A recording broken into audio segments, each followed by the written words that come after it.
we have to create the right vibe, the energy, and everybody at the organization has to feel so privileged to be here. It's no other way.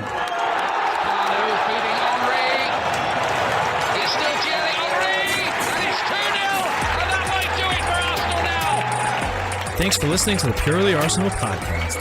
Please follow us on Twitter at PurelyArsenalFP for all the latest Arsenal podcasts. Welcome to another edition of a post-game Purely Arsenal sit-down podcast. We're here to review the thrilling, deserved 2-1 win at St James's Park. We've all been there. We'd probably still be coming down the steps now, to be honest, if we were there. And I've got Neil Shah with me. How you doing, Neil? Oh, I'm wonderful, mate. Justice is the only word that's overriding in my mind at the moment. Justice has been served, mate. Love it, love it. Hope you're well, Jack, and thank you for having me on, as always. Yes, top man. I felt like maybe after yesterday's results, the pressure was even more on us in a way, maybe from us as fans. I mean, you said, we got to win, I was like, now I'm more nervous, because obviously Liverpool losing and, obviously a few other results there as well, Chelsea dropping points, not that they were at the top, but the Liverpool one was definitely a big sort of eye-opener to what can happen in this league at any moment to any team. But obviously a really tough place to go. We have lost the last 4 out of 5 there, many of which I certainly feel Arteta and maybe the club feel we should have done better. We should have got more out of it. Some crazy, what I would regard as unjust decisions there. We went into this game with Jared Gillay again refereeing this game, which we will obviously touch on. I do think it has to be sort of an initial talking point, because it doesn't get discussed amongst any media other than Arsenal fans, that a Liverpool fan is consistently involved in our games. 66% of our games so far this season he's been involved in. I think it's absolutely disgraceful. If you're not going to involve him in Liverpool games, you shouldn't involve him in anyone that's competing with Liverpool, and without doubt we are their biggest competitors at the moment. So that is a whole nother talking point in itself, but it's something we have to lay out at the forefront of this, because I do think there's a underlying referee PGMOL talking point constantly with our games at St James's Park. Neil, I know we don't talk too much on the lineup, but it was a few little surprises in there. I think at the start of the game, all of us really collectively wanted a creative midfielder to be in that 10 role, whether it was Eze or Odegaard or Nwaneri, but we wanted someone in there. He went with Eze, which I was really excited about. I know you were, and Mike and James were on the WhatsApp. Went with Mascara. I assume it's because Saliba was fearing. I think there was some rumours that he was feeling a little bit still, maybe at the ankle. So that was more of a fitness related issue. And then he kept with Trossard, which I think a lot of us thought he may do with Trossard's effect. I still think Trossard's still better from the bench, though I thought he had a decent game here. So he went with a much more attacking, footballing, creative lineup than he has done in big games so far this season. And Neil, from the get-go, I think, if we talk about this sort of as a whole, a terrific team performance. It would have been really hard to speak about this as that if we hadn't have won it, because you would have constantly gone, well, we've dropped that would have been the underlying frustration. But I think from the outset, we really dominated this game and we really deserved to win this game. And I was so frustrated that it took so long for the goals to come, but so delighted when it did. But Neil, do you think, before we get into the sort of the chronological order of the game, because there was so much to happen, obviously delighted with the win, you must be ecstatic, but do you think it also sort of plays into maybe Arteta's mind? Maybe it's a big turning point in Arteta to say you can play like this in big games, and you don't need Odegaard necessarily as the sole creator in your team. You can now trust a player like Eze, who I think had a really positive performance. Yeah, that's the thing that kind of rang bells to me in this game, that we've all been very critical of his approach to games, where now you've got, you probably had it before, but more so now, where you've got this incredible depth where you can allow yourself to be a bit more bolder and a bit more brave, where you've got the players with the ability to do what's needed to play that kind of game, I would suggest. You've got the Ezes, and you've got the players that are very forward thinking now, and they're going to make a difference. I mean, it's sad for what happened to Madueke that he's now going to miss. It's our injury thing is unreal, by the way. That's another talking point. But look how he started, very kind of forward thinking, wanting to go on the attack all the time, and then so many other players, and hopefully eventually that will also help Gyökeres as well. Because that's the kind of football that he needs around him for him to do what he needs to do. So I'm glad that finally, because I felt that in previous games, he's just not done that. He's just gone safe. He's played the Mourinhos, which obviously now ironically, ended up being a godsend coming on as a substitute. But he's made those kind of selections where you think, it seems like he's maybe showing the opposition too much respect, which isn't needed. And I thought yesterday when I saw that lineup, I thought, oh my God, finally. And Eze is going to be a little bit more playing in a position which he might be a bit more comfortable in and not just stuck out on the left there. I'm not saying he can't play on the left by any means, Jack. I'm not saying that, but I think he's been vocal, and everyone knows it, that when he plays in a slightly more a position which allows him to try to drift in the middle or play from that side or be more of a creative influence on the game, it just suits him. He's more comfortable. So I saw that, like all of you said, oh, this is just brilliant, thank God. I was a little bit with Trossard because I thought Martinelli has deserved to start after what he's done, but then maybe I just thought he's just going to come on as an impact sub again if needed. So I didn't get too upset over it. And, Trossard isn't a terrible player. He's a good player. But, yeah, he's always been better as an impact sub as well. So which impact sub do you use, Martinelli or Trossard? It's just one of those things. But to be fair, as you said, he had a good game. But I felt that this was a turning point for Arteta, that if he's done this, and thankfully it worked out, and thankfully, as you said, I think over the whole game, pretty much apart from maybe a 10, 15-minute lull, I thought we dominated, and I thought we were fantastic, and we were creating so much. And I think the fact is we were flowing better, like we saw in those two seasons where, especially the first season where, when we bought Jesus and Zinchenko, where we started playing very flowing football and it was working really nicely. And I felt that this is the first game in a while, Jack, that I've seen that, where the shape has been good, and I think that they've just been more of a symbiotic unit, and they're not out of shape, and they seem to know what they're doing, just in all across the whole pitch, and it just looked lovely to watch. It was nice to see. But the player that struck out for me, there's several, by the way. Rice, I thought, was tremendous. Timber goes without saying, but the player that I was really looking at, because mainly from what you had said, I was very focused on Saka, and I thought he was much more improved as well. And I think, the fears we may have had about, is he right? I still don't think he's right there at his level's best, but there was definitely an improvement in what I saw of him yesterday, and that was really encouraging. But yeah, I think this has been a big turning point for Arteta, and I hope he sticks to it. Am I muted here? Am I good? I'm good. Okay, you're good. Sorry. You're good. I always forget what my button is on my headphone. I agree with you on Saka. My brother will always make an excuse. He goes, he's only up against Dan Burn. I went, no, he looks good. He looks sharp. I think if you watch, our front four was all you can say positive things about all four of them. I thought this was Gyökeres' best performance in terms of his collective. He had 6 total shots in this game. He was not shot shy. Got a little frustrated that a lot of them weren't on target, but the fact he was getting in those positions, he looked dangerous. His hold up play was good. His link up play was good. All the stuff that I personally have been quite critical of in the first 6 games. I saw all of that and more in this game. I felt he was very he posted up really well for us. He gave a good outlet. And you could definitely say really positive things. And I think it's not a coincidence that Saka comes back into the team and we have our most creative performance either. This is I believe our best performance of the season so far in terms of creativity. I'm sure we create probably more overall against Leeds, for example, but I think the context and the game, you've got to take that into account. But even let's go in order, Neil. From the early point of the game, Eze has a great chance, and what I've noticed, obviously, he scored in midweek his first goal, which was nice to see. He takes up some really good positions on the edge of the box. He's done it against City when he came on. He had that shot against Donnarumma after 5-10 minutes. Obviously, Port Vale scores. He had 2 in this game in the first 20 or 30 minutes. Those volleys or half volleys. we came up again against a goalkeeper that was saving pretty much everything. I mean, I would argue the first save from Eze in the 4th minute is probably his best save of the game, to be honest.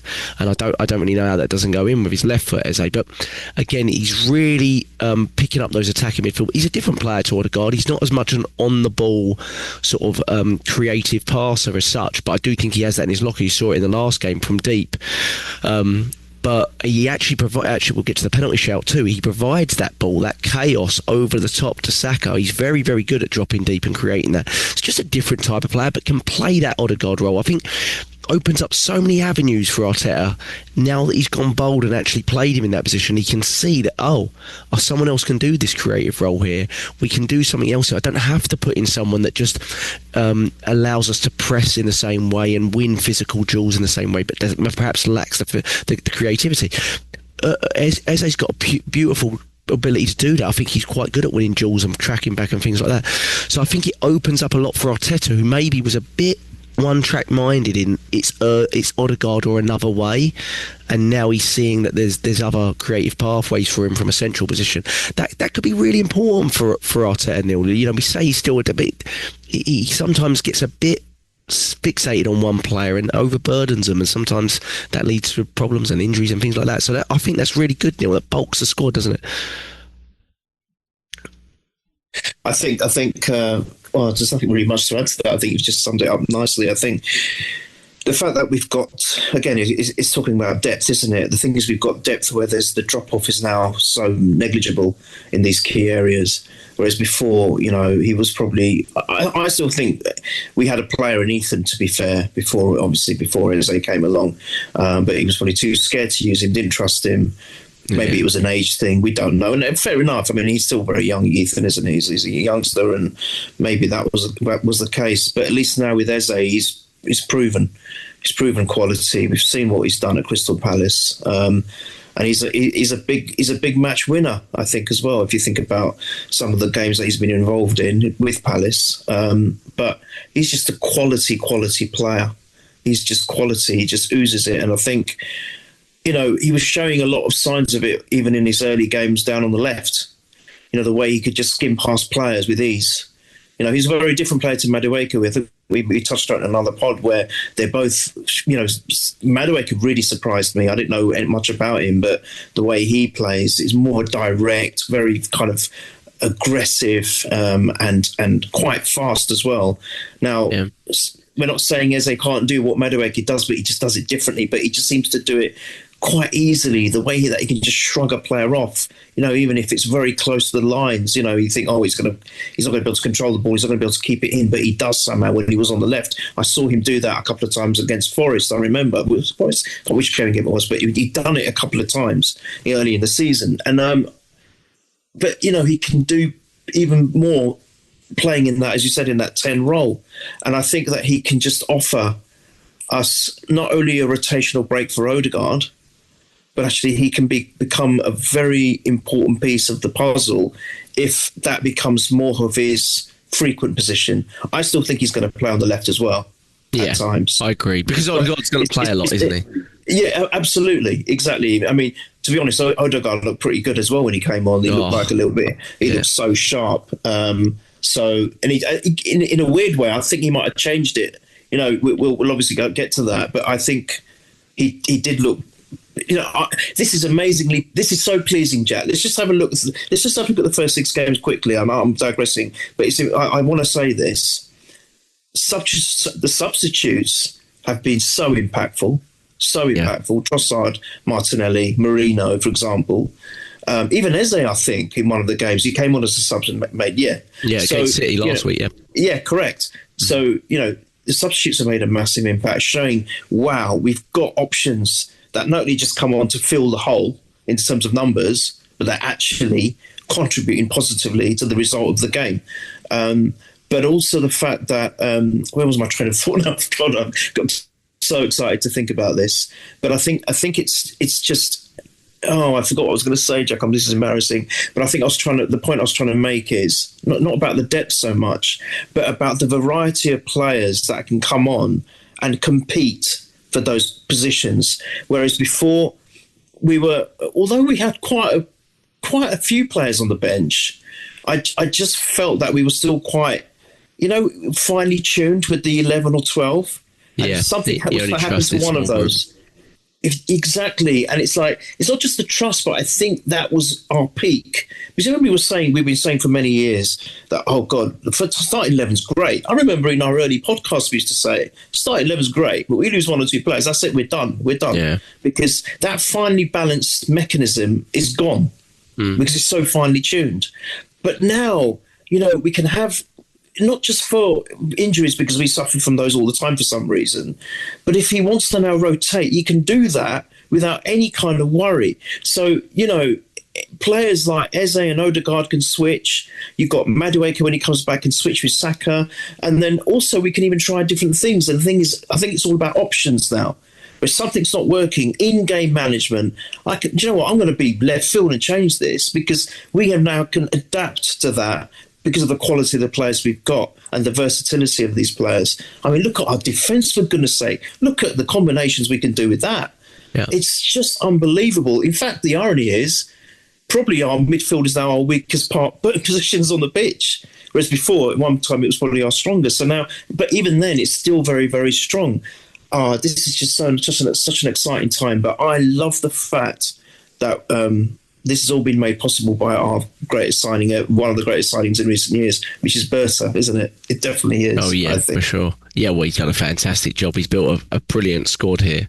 And it's starting to, you're starting to really see it. I mean, we needed to win this game, Neil, after last week, and I felt we went up against City. I mean, obviously City are looking much, much better. There's no doubt about that. And they've got, I think an elite goalkeeper there that will save them a lot of points when they're not necessarily playing that well. I think that's kind of what happened against us. But, you felt it was a game we should win last week, and this one maybe you felt over the two getting 4 points would be pretty adequate, and you ended up getting that, which is when looking back now over these 6 games, you go, okay, we've done okay there, we've come through that, not super scathed from it, and we're in a decent position, and obviously it's so long to go, but we needed that, we really needed it. But if we go, obviously after the early Eze chance, you felt this wasn't the same Newcastle side that we come up against in recent years.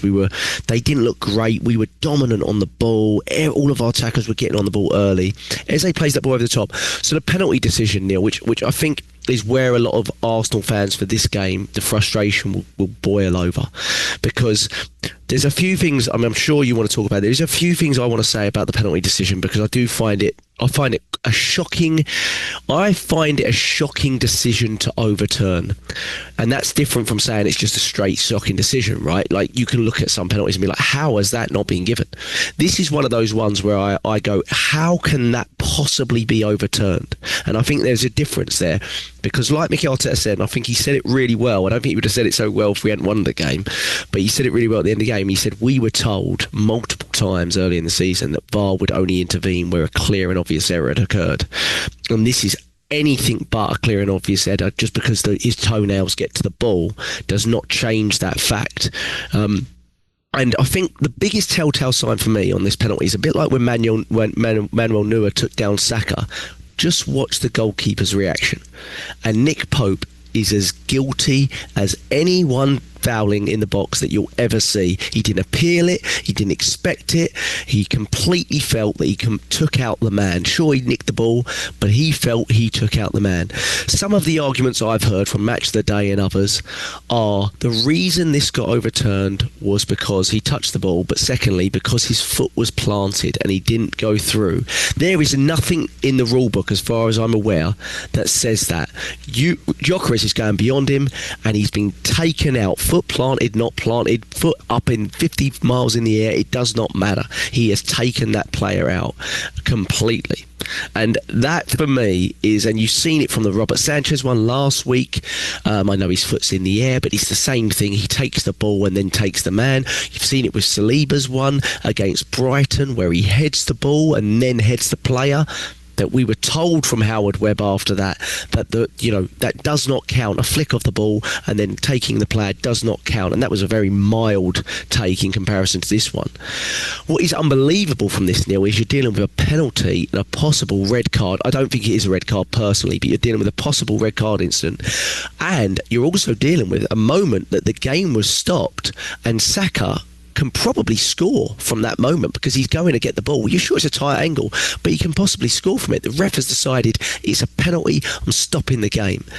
To go from that to what I believe was given as a goal kick to Newcastle, no penalty, no red, no foul, is unbelievable. I mean, to overturn that is incredible for me. And I think all of the justifications for it, in fairness, there's a lot that I've said it is a penalty, but all the justification for it are just absolutely contradictory to what we've heard in the past for fouls against us and recently for fouls against other big teams. And I find it really convenient that they gave the decision to the Liverpool fan on the field to have a chance to review and make a separate decision himself. Neil, what are your thoughts on it? And I'll tell you what, after you've said that, if you wouldn't mind going into the other penalty incidents that cropped up in this game, because we might as well talk about them all at once. Yeah, let's get that out of the way. Yeah. Well, first and foremost, I will go about the referees in this whole debacle that is the Premiership and the PGM, MOL. You know, it's been going on for so many years now, and it's become so frustrating. I've just come to learn to live with it. The fact that you've got a loss. Liverpool suffer their first loss only 2 days ago. For me, yesterday for you probably. They've suffered their first loss, and the very next game, their immediate and most probably. I mean, yeah, all right, City are going to be up there this season, but I would suggest that we're still probably their major rival this season. Are refereed by a Liverpool fan, and this is not the first time. And then you think about what the hell is this all about? Why isn't this impartiality of refs being spoken about? Why are we not entertaining the idea of maybe getting overseas refs, which have got nothing to do with maybe the teams of this country? It just doesn't make any sense when you consider, Jack, the Premiership is arguably the most lucrative, most popular thing in the world. It might well be. I think it's one of the toughest leagues, but there's so much money surrounded it with it, by it now, or with it within the infrastructure of it. Why are we not looking into the referees? How can you have a fan of one club refereeing maybe their arch rivals on the next day, or any time, even in the middle of the next week or even the next month? It just doesn't make sense, And then I think about the unjust goal, the one that kept springing to mind when I saw that penalty, the farce of this penalty decision. That goal that they scored, remember, against us? Is it when they won 1-0 or something? Where there was 3 things which would straight away would have said, yeah. Was that 2 seasons ago, or was that last season? It was two seasons ago now, yeah, because last season we lost from the Isaac header. Sorry, carry on. So all I could think about, all that was happening to me was, wow, we have played so well. We don't deserve this. It's so unjust.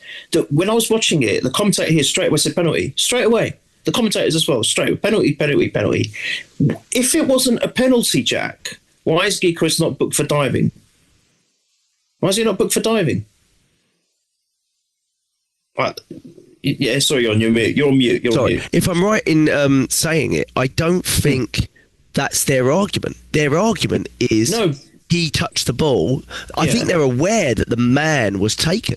They're aware that technically, the argument that I'm seeing from refs and that are claiming it wasn't one is that he's touched the ball, so it can't be a foul. But that's not the rule that we've known. 20 years ago, Neil, we may have known it as that. Yeah. Like back in the 90s, we may have looked at that and gone, well, that ain't a penalty nowadays. That has not been the rule for... It's like the handball rule. That has not been the rule for years, and that's my issue with it. That is not the rule. So I don't know. I mean, I see where you're coming from, but I don't think that's even in the argument they're making. No. But I'm saying that's on top of everything else that you've said. Right.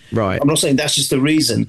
I looked at that at the end and I thought, well, he's not given anything. As you said, it's just a goal kick. How can that be right? Yeah, that's insane. Because he stopped play. He stopped. There was an advantage to us.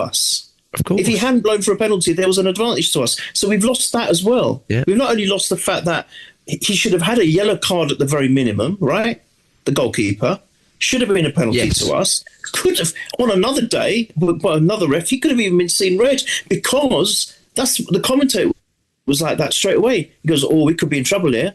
You know, which card is he going to reach for? Not only do you say penalty, but which card is he going to reach for?" So we lost out on the fact that an advantage wasn't played, the player wasn't booked, and most crucially, we didn't get the penalty. And the one thing that no one is discussing, it could have been quite a bad injury to Gyökeres as well. I mean, I know that didn't happen, but the way he was, the way they collided, it could have meant that the player got injured. So there's so many facets to this which annoyed me. That's why I thought about that goal.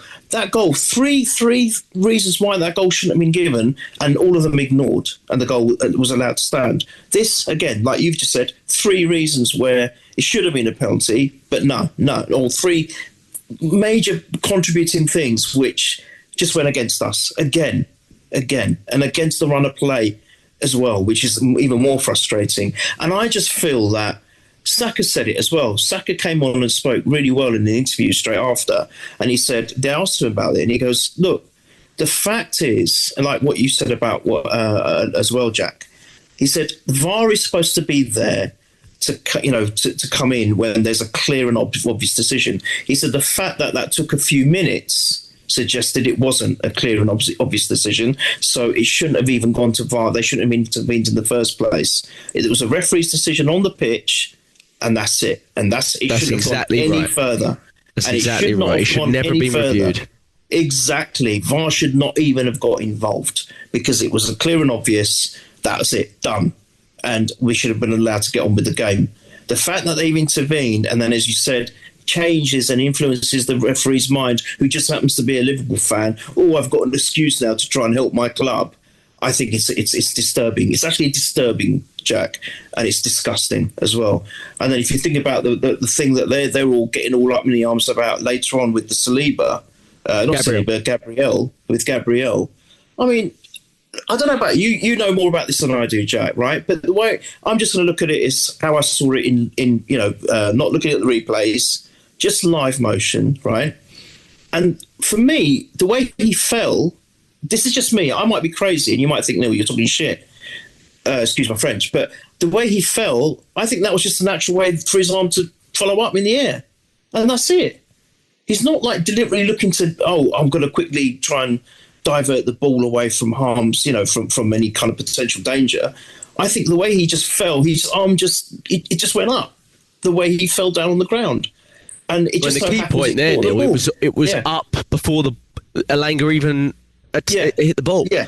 I don't think anyone. I've listened to about 12 people, like journalists. I don't think anyone actually understands what the handball rules should be.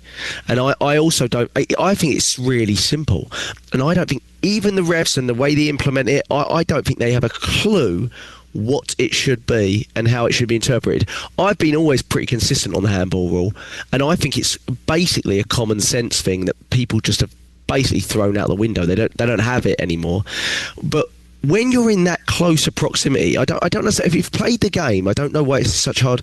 If you're in that closer proximity, basically, unless your hand is stopping the ball going in the goal, like Stefan Hencho against Arsenal in 2001, where I don't believe for 1 second Stefan Hencho put his arm there knowing Thierry Henry was going to kick that ball at 40,000 miles per hour against his arm. But the facts are that Stefan Hencho was on the goal line and his arm stopped the ball.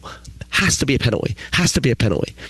But in any other case where the ball has clearly gone to the arm, in this case Gabriel is half a yard away, the ball has deflected off Elanga into Gabriel's leg, then back to Elanga, and from half a yard it's hit his arm that is already sitting there.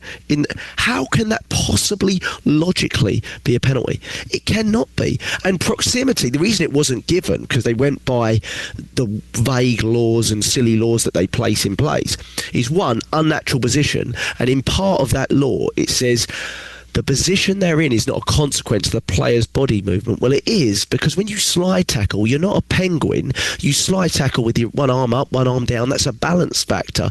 There's no way of saying where someone's arm should be within that, And he does, and the second thing is proximity, and that is about as close as you can possibly get. And this is why I was so upset when Saliba's handball at Chelsea a couple of years ago got given, because it was not going in. It was going closer to the corner flag than going in from PED boy Mudryk, and he was half a yard away from Mudryk, and his head was facing away from the ball. He was just like this. There was no way on earth that he knew the ball was going to touch his arm. When you look at Bruno Guimaraes' one, which no one has seen for some reason in any match of the day, they don't even know it exists in this same game, Bruno Guimaraes' one, I also think that probably shouldn't be a penalty. But at the same time, the proximity is about 15 yards, not half a yard. So there's more justification for a penalty there. And the ball's going into the goal. So if you're going to evaluate handballs, I don't know why the Bruno Guimaraes one has just been flown out of everyone's mindset like it didn't happen during the game. That frustrates me a lot, because it tells me there's a lot of attention being put onto decisions in our box as opposed to the other teams, when I don't really understand. We had 90% of the ball, so like, why aren't you looking at all theirs? So I think the handball rule, I even get people that have played football a lot going, oh, that's a handball, and Gabriel, look at this picture, and I'm like, you're an idiot. You're a genuine idiot. Like that doesn't make any sense if you just watch it one time. So very frustrating, Neil. Sorry to sort of cut off you there a little bit, but I found that one so frustrating. I'm like, surely no one's this silly. And obviously when you see a day earlier Salah trying to do Maradona, and the answer for that is supposedly there was no conclusive evidence of the ball moving from his hand touching it, but that one's the worst one of the weekend without doubt. I mean, his hand is just completely unnatural and going towards the ball. So I don't think that refs know I don't think they know at all what they're doing with this. I don't think they know at all what they're doing. They're just giving whatever. Luckily, this could have easily been one that he went, oh yeah, I'm going to give that. But I felt, because it was such close proximity, he would have opened up a can of worms if he gave this one against Gabriel. I know. I don't know where. Basically, they're saying every handball is a handball. Doesn't matter where you are. So I'm so glad it didn't get given, because wasn't that 1-1, Neil? Was that at 1-1? Yeah, and it would have been so unjust, wouldn't it? It would have been so unjust. After getting that, equalising, and all the fans being so excited, and then to have it taken away by something like that. And the point is, if they didn't give the Gyökeres one, how dare if they'd given that one? That would have made it even worse. It would have been compounded, where you think, we've been denied a stonewall penalty. Doesn't matter of all the rules. It doesn't matter what O'Hara said on Match of the Day and his counterpart. I don't know who the hell that woman was. It doesn't matter what they said. It doesn't matter what Les Ferdinand said on Sky. We're getting all upset and everything. To be fair to Jamie Redknapp, he did actually say, he goes, I'm shocked that wasn't given as a penalty, the Gyökeres one. But then at the same time, he also thought that the Gabriel one should have been a penalty. So, it's just like, it's just unbelievable. The way I see it is, if they're not giving the Gyökeres one, there is no way in hell they're going to give that. And if they did, wow, then you just know how bad things are, Jack. I mean, there's so much evidence that's come before this which suggests it. But can you imagine if we didn't win? Can you imagine if it had stayed at 1-0? I think we would have been probably talking, and a lot of Arsenal fans would have been, honing on the penalty decision. And I agree with you, what you were saying on WhatsApp, that we got to try and rise above all of this stuff. I do get that. 100% I'm with you on it. But at the same time, when you've been dominating a game against a team which has frustrated you for the last 5 or 6, and it's such a difficult ground to go at, and we ourselves haven't been playing the freestyle, and the Arteta hasn't made the decision of being a bit bolder. He does all of that. He does all the right things. The players do the right things. And then it's taken away from us from a stupid decision like that. I feel that we've got every right to moan, or at least talk about it. We have to, because it's just so out of order. Like you've just said, you spoke very well about the Gyökeres one, and also with the Gabriel one. You have to talk about it, Jack. It's difficult for fans. Players can do what they need to do on the pitch and rise above it and try and mitigate it that way, by letting the football doing the talking. But as fans, when you're sitting there, it's like, what the hell is going on here? So thank God it's not a bigger talking point as it could have been. But it could happen in the next game, Jack. That's my worry about all of this. Yeah, and that's the frustration with the handball stuff is it's so potluck. It could go either way to any team, and I think every team should be really concerned about it. And I've got Liverpool fans going, "Oh yeah, you're so biased." I went, "No," because I remember when this happened on the other side, a handball like that. And if we get it, great. Of course, you're going to cheer yourself if you get a handball, but that is not what the handball rule should be there for. A half a yard smash is just not what it should be there for. It shouldn't be there for that. If someone's legitimately trying to put their hand towards the ball, of course.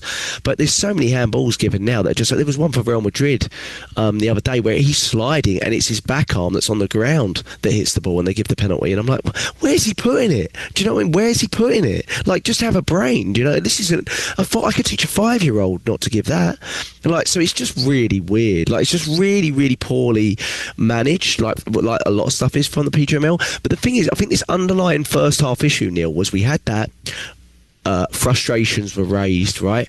Then after that, Eze missed another chance. Trossard, great move, started by Saka, ended by Rice, and Trossard hit the post. Beautiful move. All this frustration where you felt I think we had like 3 big chances in the first half, in that first 35 minutes. We didn't take any of them.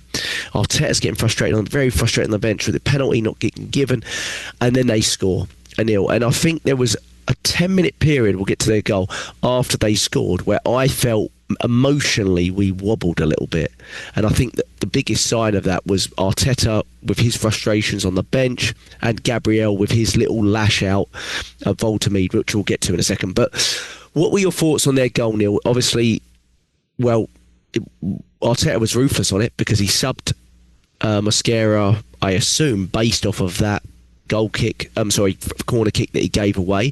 It's poor from Mosquera. He has a fair amount of time on the ball. He gives the ball away. I saw one pass in midweek that I felt was poor from him as well. He's been brilliant since he's come in.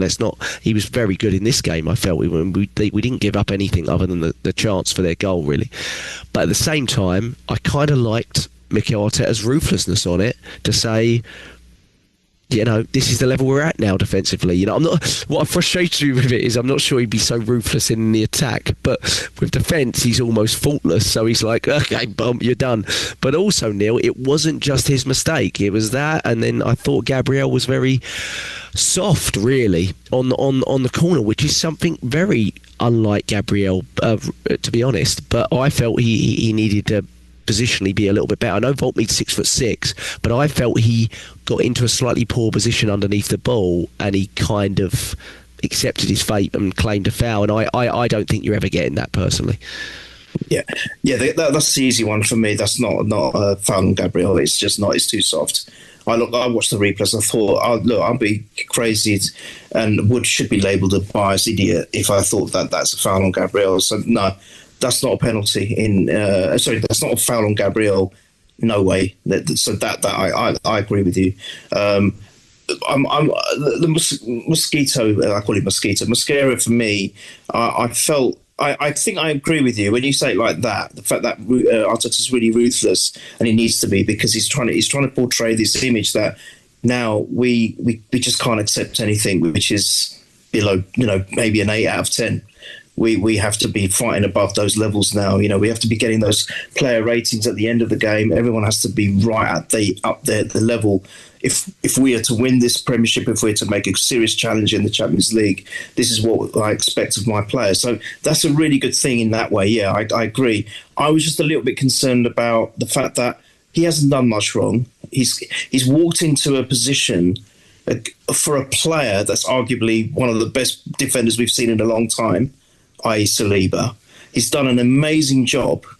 And then he's made one, I think, as you said, you pointed out another mistake you saw, but for me, this was like the most kind of blatant one. Yeah. And just for that one thing, he's off. He's gone. And I think he's the kind of player that will be fine with it, because he seems like a really level-headed and quite a strong character kind of individual, even though he's so young.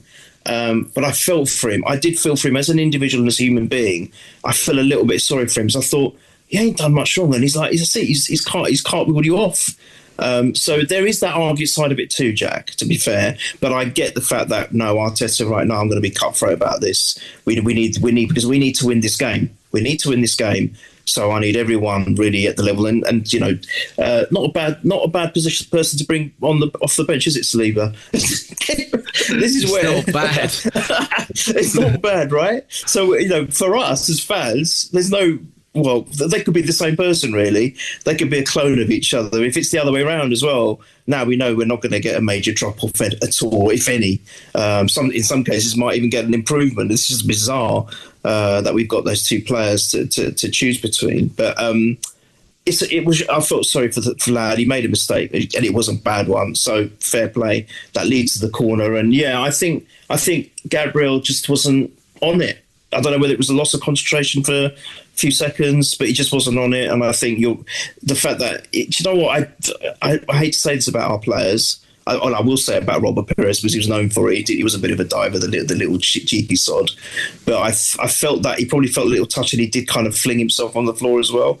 And I don't want that. I don't want to see that in our players, because we don't like it when we see it, and we're very critical of other opposition players. I think he just got caught out. I think whether he was napping or wherever it was. And to be fair, the goal, I can't argue against it. What I will argue against is the fact that it was so unfair against the run of play. I thought we dominated. I mean, that move you talked about with Trossard hitting the post, that was 5 players getting involved. And can I just mention Timber? Timber was involved with pretty much everything that was going into the box as well. Unbelievable play. The shots that you mentioned that as they had, I think 80 to 90% of them was because of Timber. So he was incredible. I mean, my God, what a player we've got there. And he's not one of these monstrous kind of players. If you look at the size of Saliba, Mosquera, he's quite, but he's so strong. So strong. Jack is deceptively strong. So he was knocking Jolinton and everyone off the ball. Oh my God! And he's like, and you feel he's like one of those players where you feel that if there's going to be a bit of trouble and the players is maybe caught out by a couple of attackers, you've got the confidence to feel that he'll get his way out of this. He'll find his way out of it. So I think it was so unjust to see them score when we've come here at one of the most oppressive stadiums in the Premier League. We've dominated the game. We're making them suffer, and yet we're still 1-0 down. And that's what hurt the most, I think, for me. Yeah, I mean, look, Neil, a couple of weeks ago, well, a little longer, Liverpool went there. And I just saw someone trying to say, look, Liverpool did the same thing as Arsenal. They won the game in the last minute. I said, no. See, this is where the frustration for Arsenal fans, players can't be like this, but fans will boil over. I watched that Newcastle-Liverpool game. They played with 10 men and they absolutely battered Liverpool and lost the game. Right? They battered Liverpool. Let's just go through. Before this game, I know Newcastle have not had a good start to the season. They had the least defensive XG against them out of anyone in the league. They had an XG Newcastle of like 2.3. They had less defensive XG against them, meaning teams was expected to score less against them, than us. We were the second best defensive team according to expected goals against. They had 2.3 throughout the whole season.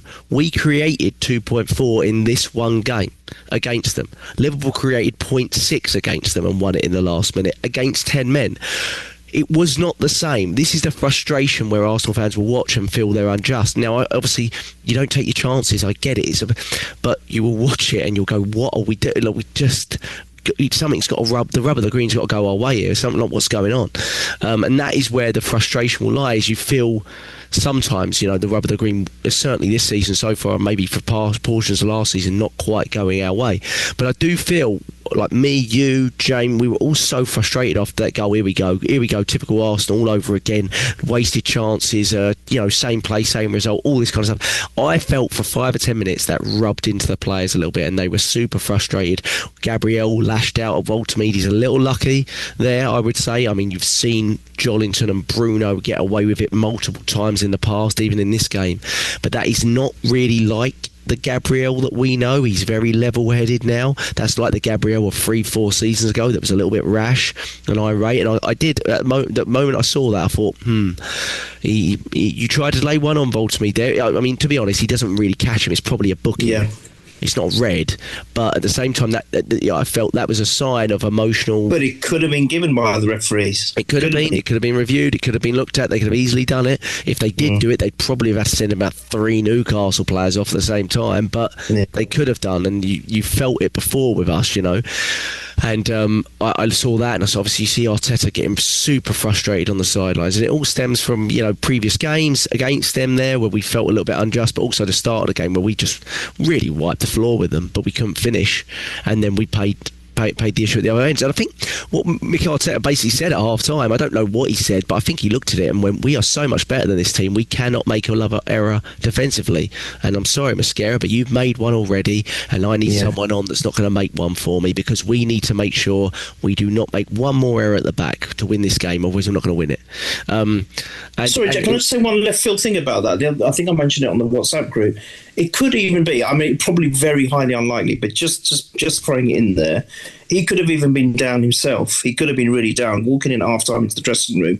I've messed up. I've done something which has led to a goal. He could have been. He might have even said that to the man, and the Arteta may have. I still think it's what you said. It's just what I'm comfortable. Right, so he was on. You're off, lad. But it could be that he was. It could be a slight combination where he has said he's seen that he's down. We can't have him coming back on. He's not feeling great about what's happened. Saliba, you're on. So that could be an indication. But I forgot to mention the thing about Gabriel. I think that was silly of him, because he could have gone for that. He could have. You know what referees? Any opportunity. You and James have said it. I think 2 seasons ago, maybe, or even certainly last season, we've just got to rise above this. The silly thing that Trossard did, which got him sent off against Man City. Yeah. Even though it was stupid, even though things like this are stupid and it's not fair, Declan Rice feather touching a ball, getting a card for it or getting sent off for it.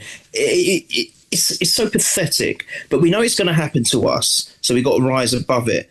And then to see Gabriel do that, you're like, oh my God, don't give them an excuse. Don't give them an excuse. So you're right, I think we were rattled. I can't blame the players in a way, Jack, because it's so frustrating that we have been done by this team over and over again. We've gone there, we've gone with a completely different game plan. It's working apart from finishing or putting the ball in the net, because the goalkeeper decides to be world class against us. But why is it, James said it, why is it every team we play against, suddenly the goalkeepers become buffoon? It's like, what the hell's going on here? What is it about us that inspire this in every bloody team we play? So it's not our fault. There's that timber ad from Zubamendi. You're thinking that's definitely in. No, the goalkeeper saves that as well. He gets on the floor and saves it. Don't know how. Incredible saves. Oh yeah, they had a lovely move that. But it's just the frustration of all that. So you can't blame it. But you know what? I have to applaud the players. I know I'm moving forward, and I'm sorry I've interrupted you, but their mentality was second to none for me yesterday. Apart from that little lull, their mentality was great yesterday, Jack. It really was, and I think it's a stamp, and I think that has stemmed from the Man City point. That Man City point was so important, not just because it's a point, but because there's so many layers to it, in the sense that I think now we can be buoyed on that. We can come back from the most difficult situations. And I think Gyökeres not being given that penalty, and then them going 1-0 up when we've dominated the game, was another difficult situation. And we still were able to have the mentality to come back from it, despite that lull for a few minutes. Yeah. No, you're spot on. It's a really massive win for us. It really is. And it was one, Neil, obviously went into the second half, and I felt our, not worst period, but at least creative period of the game was probably, the early portion of the second half before he started to make the changes. And another really positive, obviously we said he's done brilliant with his subs this season, and once again he did it again, because Marino and Odegaard were fantastic when they came on, really. I'll get to Odegaard, but again, if you want to work out the formation, I can't work it out, which is what I want. That's exactly what Wenger was like. You used to, when you were chasing games, you had no idea. All you knew was that you had all your best attackers on the pitch. And obviously we took Saka off. He's just come back from, but that was expected. But we left Gyökeres on the whole game. We left Eze on the whole game. Then we added Marino to it, Odegaard to it, Martinelli to it. So we had, you took Zubamendi off, chopped Rice back into the sole midfielder role, which I like, because it kind of, when you're chasing the games, he can do that. Rice can do that role, because really it's a transition game at that point, and Rice is the best midfielder, I think, in the world in transition, to be honest.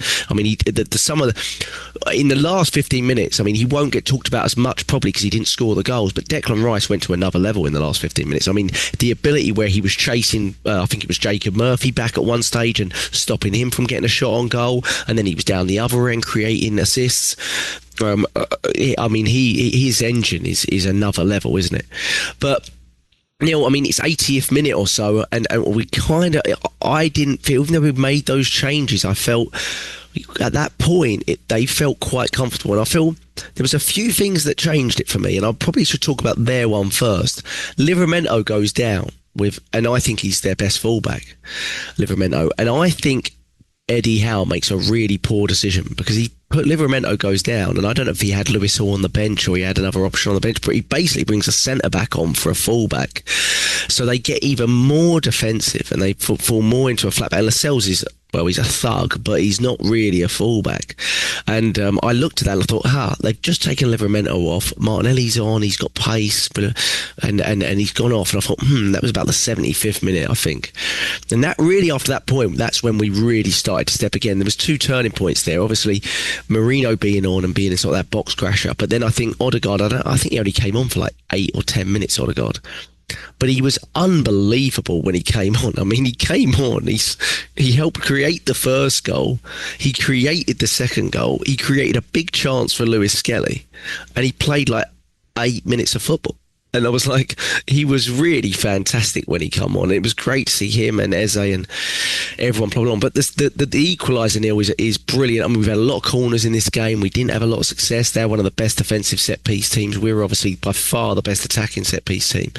We took one short, and it just offset them a bit like theirs did to us, which is oddly enough, that short corner kind of threw them a little bit and didn't tell them whether they should step out or not.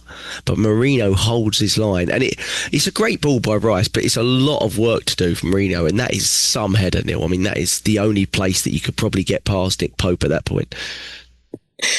Yeah, I think it's Declan Rice going against the grain, because he was like putting it was taking direct corners, wasn't he, and feeding them straight in initially. Well, that's what I think that was the plan, and it was causing problems, but they weren't working. And I think it was Marino said in the interview afterwards that a lot of teams would get disheartened if they've tried that 5 or 6 times and it hasn't worked, but we just kept our heads held high, and we knew that eventually it's gonna click. But it was interesting to see. And Declan Rice, what I loved about it, firstly, you're right. Those 15 to 20 minutes, he was unreal. He was on a different planet. Odegaard was amazing for his cameo, but Declan Rice was something else. I mean, the engine, you're right, is incredible. The track back against Murphy, I thought, oh God, that's it. We're done. Because that was that still 0-0 at the time? I can't remember. Was it 1-1? It was 1-1, I think. I think it was 1-1 with the track back for Murphy. Right, yeah, okay. I think. It scared me. But the fact that he still did that, and he won he got the tackle in, didn't he? Which then led to a corner which didn't amount to anything. But it was so positive to see. I've been worried about Declan Rice and I've been worried about Saka, and both of them showed up for me. Yeah, they did. There's so many positives in this game. But what was interesting with the goal, which is what led to the goal, he didn't take a direct free kick initially. He played it. She saw Eze. He was actually talking. I don't know if he was talking to the ref, but I don't know. Eze was. But then all of a sudden, Eze was like, "Oh God, it's come to me," and that changed everything in the formation. And then I think it was eventually laid back to him, and then. It was greatly planted for Marino, to be fair, but he had so much work to do. I think the commentator on Sky said it really well, and he said a little bit, the contact was, if it was a little bit too soft, would have gone wide. If it was a little bit too hard, it would have gone straight to the keeper. He goes, he got it spot on. But the fact that he rose so high to win it and made the perfect contact, and we know that Marino can do this. I think he's scored, this isn't the first header he's scored. He's our top goal scorer since January. Yeah, still he's not the player to bring on in midfield when we know that we can be so much better than that, right? So I will still stick to that, and we'll still say that. But I think as a forward in a situation where you need something different, I think he's tremendous. And he did when he played as the number 9, or when he played as a forward when he had to. When Kai that was injured, wasn't it, last season? Yeah. He did a great job, Jack. We can't deny that. He's never played in that position in his life. So, hats off to him. But that was a header which you'd expect from a seasoned striker that's been doing it over and over and over again. Brilliantly taken. I'd say it goes far as to say it was almost world class for me. It was great. It was brilliant. But what I also loved about it, just I know you want, if you come in and say a bit more about him, but what I also loved, as soon as the ball went in, Declan Rice didn't want to. And this is the mentality that you have to talk about. He didn't want to celebrate. He was like, no, lads, we're going up. We can win this now. There was like literally injury time left, more or less, or a few minutes left, and he's more focused with, we're going to win this now. We've got them. Yeah. They're going to be so rattled by this equaliser. We've got them. And I loved that from Declan Rice. He was pointing. He didn't want to celebrate. He was pointing, let's get the ball back up to the halfway line. Let them take the kick and let's go. I loved that from Declan Rice. I thought he was brilliant yesterday. Yeah. No, he was. And Mourinho, my brother thinks that I'm anti-Mourinho. I'm not anti-Mourinho. I like Mourinho. But my argument on Mourinho is that I think he should be more of a sub-player than a starter. And I think this proved it. But that's not to say, he scored some very important goals from the start. But I had kind of two arguments for Mourinho. One, in a makeshift 9, I think he does work at times. It was proven from January. He definitely did a job for us, a very good job. And probably wouldn't have even could have capitulated, to be honest, without him. And the other thing, I think he works as a sort of box crashing 8. From the bench when we need a goal. And someone kind of likened him to Tim Cahill, which I found a really interesting comparison. Like someone that's very, very unique about when to arrive in the box, which is something you can't really teach. Like he just seems to understand where he needs to be when crosses go into the box. And the thing is, the way we play is we're so dominant with territory. Late on in games when you need a goal and the other team's trying to hold on to a draw or win, and let's be honest, even when it was 1-1, they were trying to hold on to it. We end up crossing a lot of balls into the box, and you need people that are really smart in the box. And he is unbelievably smart in the box. I mean, he's just really clever. He's very good, not just with his head in the box. He's good with his feet in the box. Real Madrid. Yeah, he is like that. He's just very. Finishing wise, he is very clicked on. He's not super mobile, but you get it anywhere near him, and he is a very, very smart finisher. And this was sort of proof of that, really. And I think he should play most of his games from the bench, because I'd hope we wouldn't be depleted as much as we were last year in the 9. And I think we have better creative options from the start in the 8, where we should be really attacking teams. But he definitely has a huge value in the squad. There's no doubt about that. I mean, he's shown that from January onwards in a position that wasn't really his own. So full credit to him. But I love his celebration. You thought maybe being ex-Newcastle, would he not? Well, I love the fact that he did. He didn't think about it. He went and did a lovely little headed celebration. He was very happy, but then he straight away get on with it, like you said. Which you also mimicked. Yeah, I did. I'll post it later. I also mimic. I just found it so funny the way he mimicked his own header, because he usually does the corner flag thing. But I was laughing my head off at that. I thought it was hilarious, because it was. I mean, maybe he felt that was a different type of header for him or something. But it was very, very funny that he did that. But yeah, we went back and we had 6 minutes. We knew we were going to have some injury time though. Did I pause for a second there? You did. Sorry. Yeah. We knew we had some injury time because of the VAR checks and things like that had gone on, and I think Livramento, his injury took about 5 minutes to evaluate. So we knew we were going to have a little bit of injury time. Really interesting that as soon as the injury time went up, Neil, Arteta's literally shouting the minutes, right? He's going 8, it's 8, it's 8. Like, which I found really interesting. There's a big flipping board next to you, Mikel. Like, everyone's seeing it. They shout it out on the tannoy. But he's very specific about telling certain players, it's 8, it's 8. And you could tell we really, really, we wanted to win this, and we knew the game was there for us. We knew they were depleted physically for whatever. I'm not really sure why. They rotated quite a lot in midweek. But yeah, and we really went for it. And then I can't remember. Do you remember how the corner? I think it's a problem with Nick Pope, isn't it? Trying to play the ball out, and that's how the corner comes about. But what I really liked about Neil is Odegaard's on the corner, and he doesn't take that many corners usually because it's Saka, but it's a fantastic ball in, and I think. What is it? The 96th minute out of the 8? Was it 96th or 7th? 96th or 7th. It was right near the end, and you almost felt it was not going to happen. And it's Gabriel fully makes up for his error, like he often does. To be fair to Gabriel, I mean, this is 36 set piece goals for us in the last 15 more than anyone else. 15 more than anyone else.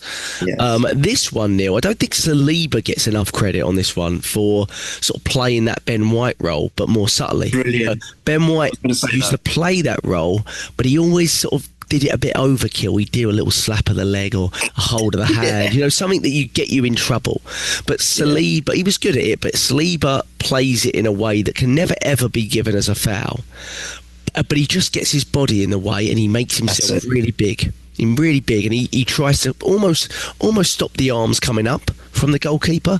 And Pope's obviously a very, very big goalkeeper, 6'5", 6'6", and he's quite good from set pieces, but he just didn't allow him to even get off the floor. And Gabriel, on some of the images, if you slow it down, you can't even see Gabriel. He's so covered by Newcastle players until the last second when he just pops up and basically heads into an empty net. But he's so good aerially, isn't he, Gabriel? I mean, he is every club has if you're good from set pieces, you have a weapon. Liverpool's is Van Dijk. What I think we have is multiple weapons, to be honest. In Marino, we just discussed, and I think Timber is another one for us that doesn't get mentioned much because he's not really that tall. But it's a fantastic goal, Neil, and it's pandemonium, and it doesn't matter if you put us up in the clouds, you can hear every word of it, which was fantastic. Oh, it was superb. It's just delightful. I think most fans would have been settled with that 1-1 after the kind of game that it turned out to be. But the fact that they managed to actually go and win it, was it Bournemouth, wasn't it, when Reece Nelson scored? It's one of those lovely kind of moments where you're down and out, you think, oh my God, what are we going to get out of this game? Probably nothing. But this was made so much more important by the fact that Eddie Nketiah, an ex-Arsenal boy, James' favourite, he does it against Liverpool. Danny Welbeck, ex-Arsenal, does it against Chelsea for Brighton.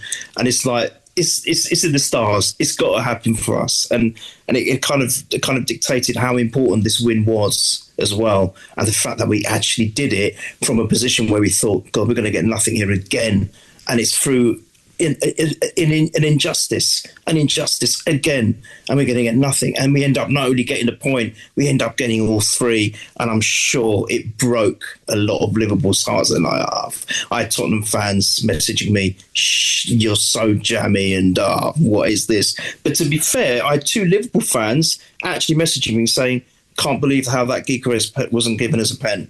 So that was a little bit, that makes you feel a bit better that if even Liverpool fans, who are our rivals, are actually saying that, you think, God, even they're seeing it as fans, But, oh my God, Gabriel, I'm so glad you mentioned Saliba, because a lot of people miss that, what he did. They really do. Like they used to maybe miss what Ben White used to do. And he really does, very discreetly almost. He doesn't do it straight away, but if you watch it slow motion playback, he then finds his way slowly in front of Pope, doesn't he, to try and just stop his movement. And I think he's equal credit should go to Saliba.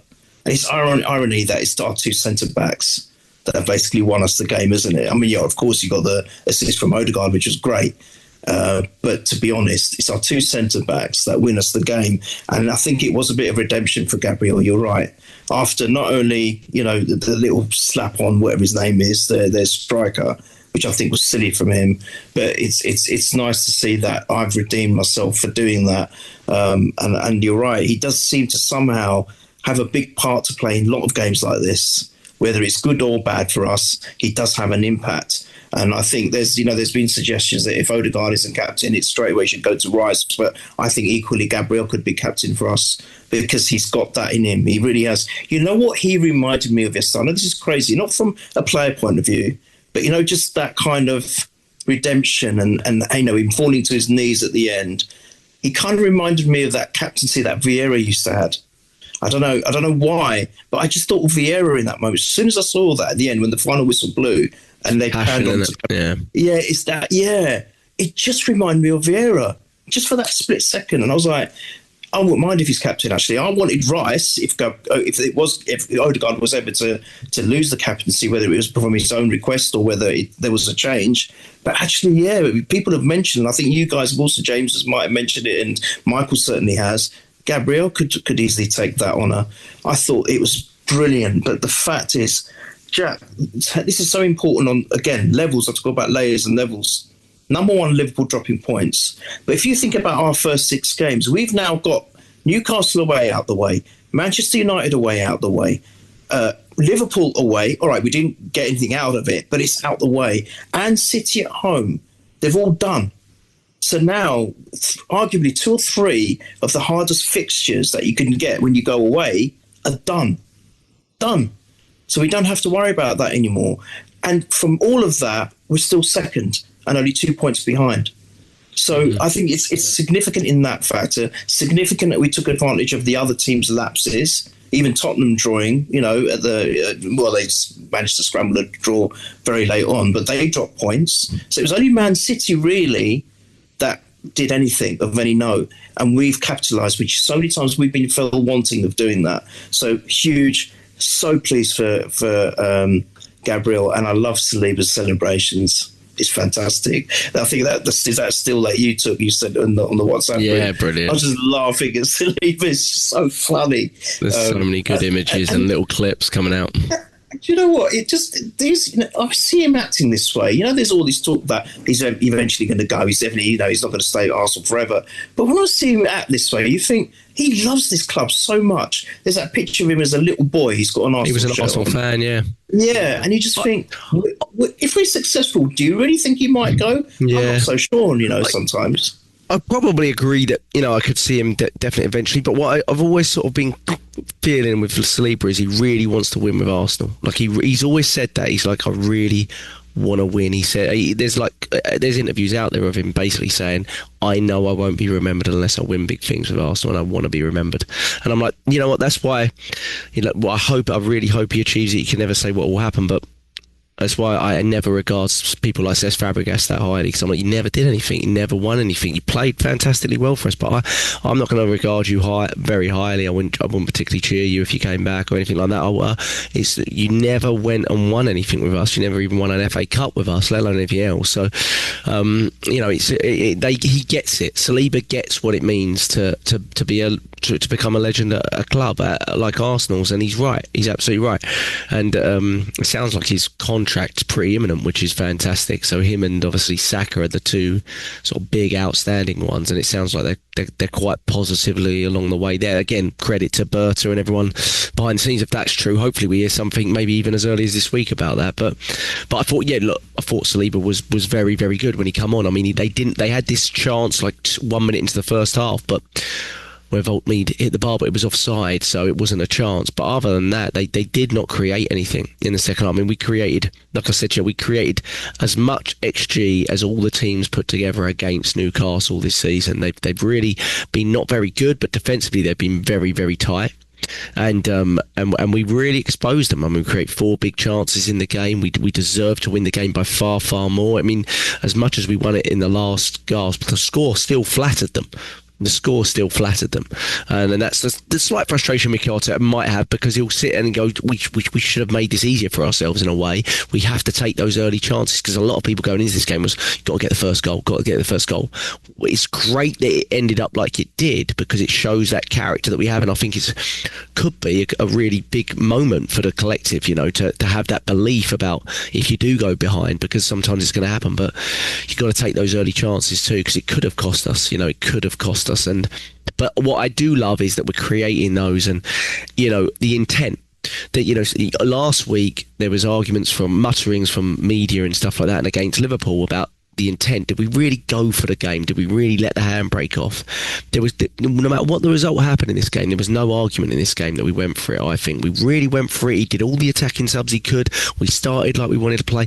We really, really went from the game. We know we're collectively tight at the back. We were against all the teams we played against this season with, the best defensive record, I think, equal to possibly Palace, I think, in the league. But in terms of our, we know we give up very, very few chances. What was amazing in that Palace game, Neil, is, again, I mean, the first 30 minutes in that Palace game mimicked ours against Newcastle. I mean, they were just pummeling Liverpool.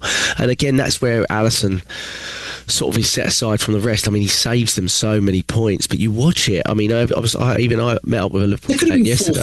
Oh, yeah. Jack. I met up with easily. Him. Yeah, and I think I turned it off for a while, but I met with him and I said, honestly, I was like, I know you're a great team and, you've got amazing attacking firepower, but I watched that first 30 minutes and I honestly don't think we've conceded that many chances all season. It's incredible how you get away with it. And obviously Alisson sometimes, but it's just even incredible when you're watching it, a lot of the shots were like straight at him. They weren't like all amazing saves. And you're just like, I don't know how they're getting away with it.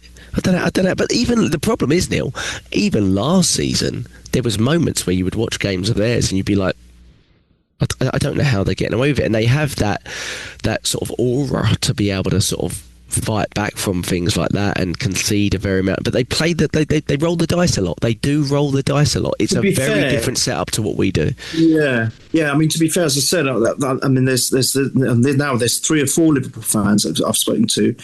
And to be fair to them, they've said we have been really, because I'm saying, oh, here you go, you're going to win it again because of the way things are going for them. They're going, no, I don't think so. He says, all of them said, we've been really lucky. We've been really lucky. We're riding our luck. And I think I'm so pleased that Palace did what they did because it's kind of, they've been found out a little bit now. And I think that might make problems for them going forward because now other teams are going to see this. And I think they're not like the powerhouses that you might think they are because they've been just churning out win after win after win. I mean, they've scored in 39 consecutive games now in the Prem. But that's the other thing. They just seem to find a way to score, and there's no doubting that they've had great attacks and great forward lineups. But the point is, defensively, I don't think they're there this season like we are. Yeah, it's a weird thing. I mean, I don't know what they.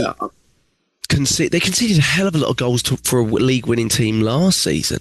The issue they've got is that they will get better because they've got new players and Isaac's not fit, and once he's fit, he's going to be a game changer for them. And in an attacking sense, they definitely will get better. But where their issue lies is very similar to where their issue lies. They play a risky defensive game, and they also play a risky defensive depth game.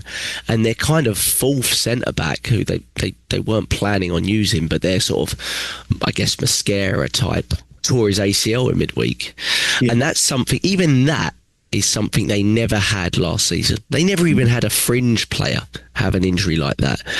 And if they have even 25% of the injuries that we have, then I'd be very curious to see how they cope with it, because I'll tell you now, no one has discussed the fact that we've had to play this whole season so far once again with basically a brand new front three, because our best attacker's out in Bukayo Saka, our centre forward starter in Kai Havertz is out, and our captain's been out for 80% of the season as well. No one other than Arsenal fans have discussed that we've gone through all the hardest fixture list as well, plus that. And that's something that I think we can really take something from and go, wow, we've gone through all of that with all of that injury history. Those players are touchwood going to come back, and we've we're still sitting there, and we're still up there, and we're still fighting, and we're still we're still right there, and that's a credit to the squad that we've got, really, because it doesn't get discussed. I mean, I had Liverpool fans texting constantly about this Leone injury, and I was like, oh, it's terrible, but you don't play him. You don't play him. He wasn't going to play a minute of Premier League football if you had the injury history that you had last season. So let's not act like this is every extent a fringe player for you, but at the same time he's kind of your insurance policy. So if for some reason something does happen to one of your players, again, you didn't get as much as a toenail scratch last season, but if they did, it would be quite curious. And everyone's lauded Slot and his team for not having an injury and this, that and the other. But again, let's see what happens with that, because you'd hope that our luck starts to turn a little bit in that sense. You never wish it on any team, but you wish your team to stop having them for sure. You wish we wish that. Yeah. But it was a fantastic result, absolutely brilliant. Hopefully we can recover from it for Wednesday. I think we'll probably make 2 or 3 changes again, because I know it's a home, but yeah, we've got the squad to do it. Hopefully against Olympiakos. we've had a good start in the Champions League. Hopefully we can win that one. It's really important to win your home games. So what's your prediction for Olympiakos and West Ham at home, who've got a new manager again, another side that we're playing against? What did it happen? I know. It's insane, right? I know. Why do we always get that new manager bounce? And we know our record against West Ham at home is very, very worrying over the last. I went to the last one, didn't I? And they've got a good record against us. So, you did. So and we know what Nuno's like, and he'll set them up pretty strong. So what's sure? Yeah, it was a frustrating one for sure. Let's hope we can turn our luck against them, at home. But what's your prediction for Olympiakos at home and West Ham at home? Before I quickly say my predictions, okay, just before I say that, I want to say one more thing about the game. I want to just mention Trossard. I think you did mention him at the beginning. I thought he was good as a starter, because normally I'd like Marino, he needs to be an impact sub more so than a starter. But to be fair, I thought he did have a good game. He was unlucky by hitting the bar. But I can't remember whether it was for the equaliser or the second goal. It must have been the first goal, the equaliser, which led to Rice taking the corner, but he threaded a beautiful ball through 2 or 3 defenders on that. It would have been the left-hand side. He threaded a really nice. It cut through them to Rice, and I remember even the commentator was going, "Oh my God, that is a really." Oh, I know what you mean. And then when they did the replay, ran in, but he tried to cross it. Yeah. Unbelievable ball. Then I was thinking, the fact that we haven't now, everyone expecting Trossard and or Martinelli to go, but the fact that we've got them, Jack, oh my goodness me, if he can manage them, all of these forwards together, we've got probably one of the best forward lineups, if not the best in the Prem at the moment. Yeah. It's just in terms of the variety as well, what each of them offer. Even Marino, seeing it yesterday, that coming on and doing what he did in that position, being a threat, even as you said, whatever role he plays. But when he's up there in the box, he can do things. But Trossard, I just wanted to give him a mention because I thought he didn't have a bad game as a starter for it, which makes a difference. Normally, I think he's rubbish as a starter or not very good. But when he comes as an impact sub, he's fantastic. But I thought yesterday, I think he needs to be credited with that as well. So I just wanted to mention that. Sorry, so I'll quickly move on to predictions. I think there will be some changes. I've got a feeling he might start Martinelli for the Champions League game. I think that would be, in terms of the forward lineup, I think that might be a big change. And I'm just wondering whether Odegaard will get more time or whether he might even start him. I'm not sure, but I thought he was brilliant in his cameo, but it was only 8 minutes. So I don't know whether he starts him or does he bring him on or does he start him and maybe play him 60 minutes? I'm not sure. But I can see a couple of changes there. But I feel that the wind's in our sails now, Jack. I thought it was with the Man City equaliser, but now even more so with this last-minute winner against Newcastle away. So I think the players are going to be fully up for this. We've had a good start in the Champions League. We're up there, at the top with our first win. So I'm going to go for a win. I think it'll be 2-0, 2-0, and I'm going to say Martinelli if he starts. Yeah. So 2-0 Martinelli, and then West Ham. I know what you're saying, that they can be a nightmare, and I know it's a new manager bounce, but I think we're going to have far too much for them. I really believe that, and I'm going for 3-0 win against West Ham as well. So 2-0 and 3-0 respectively. Nice. I'll go. First goal scorer for West Ham. Oh yeah, first goal scorer. Eze. Eze, like it. I'll go 3-1 in midweek, Gyökeres, and then I'll go 2-0 against West Ham, Rice. Rice. Yeah. But wait, I'll take either of our scores there. But Neil, it's been a great one to talk about. I mean, I don't know about you, but this is one of those games. You don't get a lot of them, but you want to watch everything. You want to watch every little clip that the club posts and every little reaction from the fans and opposition fans and all that sort of stuff. I this is one of those ones that I haven't even had a chance to watch it until just now and rewatch it because it's been a busy day. But it was I was so ecstatic. It was just one of those days where you felt like you were sort of walking on a cloud a little bit. And that's what football's all about. It's just great to get weekends. This is why people love football, Jack. People who don't understand it and they say, "Oh, it's only a game." This is why people love football, for moments like this. And I know we might be talking about and having a go at Liverpool. Oh, look at them last-minute winners, but it's not the case with us. As you beautifully said, we were on it for the whole game, and we deserved that win. It would have been nothing but injustice. Even a draw wouldn't have felt right. To be fair, I don't think it would have.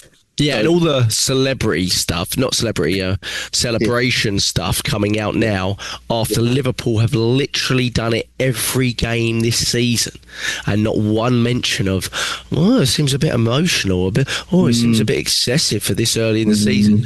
The one late winner we get, and that suddenly everyone's like, Arsenal celebrating a lot, and I'm like, okay, I see what you're doing. Okay, the more clickbaity stuff, but I don't know how Neville was on commentary, but he was quite objective in the post game, which I found quite refreshing from his. He was quite giving us quite a lot of credit. Well, the commentary on my end with Graham Lasso and stuff, it was very negative towards us until we scored 2, and then it all flipped. I was like, I remember your last 18 minutes of Newcastle have done really well here, and they've really kept Arsenal at bay. And I was like, that wasn't the case though. They got really lucky with a good goalkeeping performance, but we basically dominated the whole game, and the score still flattered them.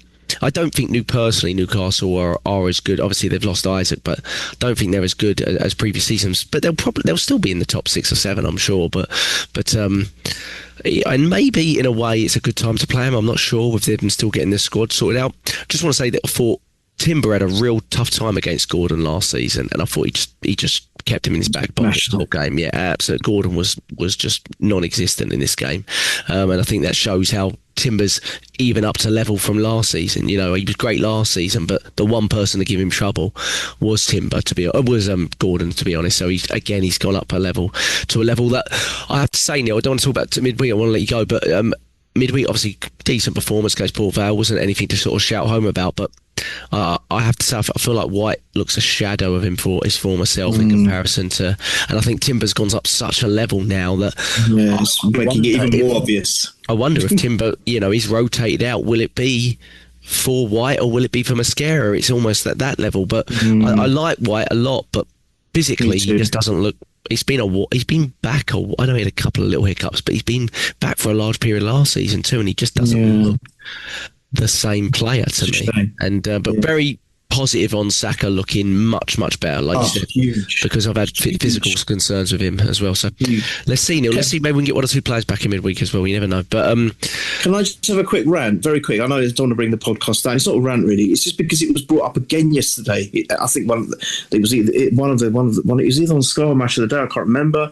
No, it was Match of the Day. Whoever that woman was, and I'm like, who are you? What the? And it's about the approach to Man City. The fact that we were criticised for trying to shut up shop after being 2-1 up, after dominating that game and being 2-1 up and we're down to 10 men. The away game, it's a joke that. And we were criticised for that, right? But it was all right for them to park the flipping bus Marino style, but we still get criticised as well, even in that game. We're like, what are you talking about? They're being applauded for bloody, parking the bus, but yet we get destroyed for doing the same thing when we were down to 10 men, and actually we were 2-1 up at the time, and we had no choice because we were unjustly down to 10 men. But yet the narrative is, look at City, look at them, and it's like all positive City, all negative. It's still going on. It's still going on, Jack. This is what infuriates me and bores my piss. So I just wanted to quickly say that. But I think a large proportion of it, well, one, it's anti-Arsenal, but the second part of it is that, which they'll go back to, but they won't say it, is these managers have won it. And if we win, I felt this with Wenger as well, if we win it, if we can win it, all of this will go away. As much as the media is, because it will look so silly upon them. It will look so silly. But because they've gotten out in that, they've always fallen short. It's a really easy method to just bash us. Remember I said it after, I don't know if it was after the last game or the previous one of the games recently that we won, and it was just basically like they couldn't analyse the game. It was just the same thing. Are Arsenal, are they going to last the pace, and this kind of stuff. Just very, very typical narrative stuff, to clickbaity stuff. Arsenal too defensive, to get people. They would have said the same after this game too. Did Arsenal really attack? The fact the result is there, they almost had to change the script. So it is so frustrating, but it's something I think now I just have to zone out, because I'm like, until we win it, you're going to get so much of this. And every hiccup, I'm like, I'm almost at the point where I'm like, just can we get ourselves over the line, and then maybe I'll open my ears up again, because I'm always on mute on everything now because it's so clickbaity, unless it's from what I believe is quite objective fan bases who critique the manager at times but also positively praise him at times, and we analyse it rather than just going with, the scoreline says that Arsenal too defensive. I mean, the narrative about Arsenal is we're too defensive. We're the second top goal scorers in the league after Man City. We have the best defensive record. We have the best goal difference in the league. We just created the most chances against a team that had the best defensive record in the league by a million miles. None of that has been talked about in the data analysis. It's just, I'm sure they've been positive because we won the game, but it would have been very different if that final header hadn't gone in from Gabriel. It's just, I feel it's very northern run, a lot of the media over in England. So, but it's also very much like a result based. Oh, well, they've not won it, so there must be something missing. That kind of stuff. You made a really good point actually about that. I never thought of it like that. If we win it, and I think with Wenger, it's because he never won the Champions League. So with him, he won the Premiership. It was the Champions League, and obviously the comment he made about English refs as well, didn't he? And I think that was it. Once that was done, being the first foreign manager winning it, the Prem, I think there was a lot of going against Wenger. But that's a really good point. That if we can win it, if we can get over the line, maybe this all goes away. But it's just interesting. It's still very frustrating. I know you're right. It is. I agree with you. The best weapon is to ignore. You're right. The best weapon is to ignore. If you ignore it, you don't buy it, then they'll give up because they're not getting a buy, they're not getting a reaction. So you're correct there, but it's still annoying that you said, because we want to watch these programs, we want to watch the match of the day highlights, we want to watch what people say, and if it's always just negative, you just think, for God's sake, they were more focused about the penalty incidents, not the fact that what a great win it was. This is what upset me. They're more focused on that. Talk about the way we played, talk about the fact that we've done it against a very difficult team at their ground, and talk about all the positives. Not go on and on about, should that have been a penalty? Was it? Was the ref right? Was they not? That's what it just grates. I think James was saying it. It just grates on you, Jack. But look, we're going to win. And it depends from Arteta. I mean, even when the moment that we missed the penalty and they were 1-0 down, the talk on my commentary was all about, Arteta. See, you shouldn't act like this, Arteta. You shouldn't be talking to the fourth official and just, sort of waving his hands against him and stuff like that. And I'm like, should we look up who's got the most yellow cards since let's say Slot arrived? Because it is Slot. It's Slot. I'm pretty sure it's Arne Slot. He had another one yesterday. And he's gyrated refs way more than Arteta has. But again, it all goes back to that game 2 years ago at Newcastle, where I still believe that was the worst decision we've seen for some time. They'll say it's the Liverpool offside one because they got them to release the audio on it, which was a borderline offside rule. But this one, I mean, how that gets given, I don't know. He was completely right in what he was saying, but they'll go back to that. And I think we've been punished quite a lot for that, and continue to be by the PGML. But again, we're an easy target because under Wenger they'd punish us for everything. The foreign team of the league and all that feeling first, a successful foreign manager. We know this. We're an easy target for a lot of the PG. It's all northern based, and Arsenal are the most successful southern team. It's really clear. It's really clear. Like, it's really obvious why it is. There's a long history going way back. You know it better than I do because you've dealt with it for longer. But it's so easy for us to see. But you mentioned it too much. Like the Jared Gillave one is a perfect example. If that was another team, I think it'd be talked about a lot. But we don't hear about it at all unless an Arsenal fan talks about it. And it's not. And it's very obvious that he's literally not been allowed on a Liverpool game for, I think, 5 years. There's no referee in the league that's not been allowed to be a part of one team's officials for that long. We know the reasons for it. And the fact that they can be a part of anyone that's competing with that team at the top is incredible to me, really. It is. It's incredible. And the fact that we've got that against us, but also the fact that we play about 20,000 derbies a season, and Liverpool, Manchester City, them lot, they play about 3 or 4. That also contributes to the fact that it makes it tougher for us too. People seem to overlook all of this. Look, how many London derbies are there now? I don't know. It's like half the league, isn't it? Yeah, I think so. Yeah, it's like half the league. So come on. Absolutely. It's very difficult from that point of view as well. I agree with you. And their derbies, let's be honest, they're playing against Everton and just roll over for them 99% of the time. Yes. So the only derby I kind of assume they've got in rivalry is United, really. You know, and they're in a dreadful run of form. So, yeah, but the last thing I'll say is there has to be something done about the away fan base in Newcastle. I say it every time we play there. It's an absolute disgrace that has been voided for Newcastle and Newcastle only by putting their fans up in the boonies because it's some sort of safety issue. When if you've been there, which I'm sure you have, it's the opposite of safety. It's not. It's literally the exact opposite of safety. Put people that have travelled 4 or 5 hours up in an area that basically is just really, really steep and inclined. It doesn't make any sense to me whatsoever. I mean, that is a disgrace that's allowed. That is the epitome of favouritism. I don't understand how that's been bypassed as some sort of safety ruling that only exists for Newcastle or something. No. I have no idea when we give them front row perfect seating. You know, it's incredible. We're too nice. We are. But that's the typical. What we do now-ish is kind of the typical for the majority of Premier League teams, if I'm not mistaken. They have to put them in the lower tier, somewhere near or behind the goal. But Newcastle's isn't remotely even close to that. It's in like the top second tier, the last rows of that tier. It's really strange, really, really frustratingly strange, that is. But it makes it all the much sweeter when you get a win like that. There you go.